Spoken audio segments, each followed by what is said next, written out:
পার্বত্য চুক্তি বাস্তবায়নে যেসব সমস্যা আছে তা চিহ্নিত করে সমাধানের চেষ্টা করবে বর্তমান সরকার, জানিয়েছেন পররাষ্ট্র উপদেষ্টা তৌহিদ হোসেন।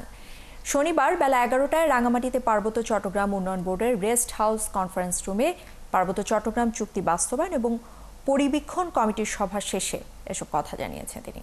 আরও জানিয়েছেন, এটি একটি সফল সভা, সবার সঙ্গে আলোচনা করে খুব শিগগিরই সমাধানে পৌঁছানো যাবে।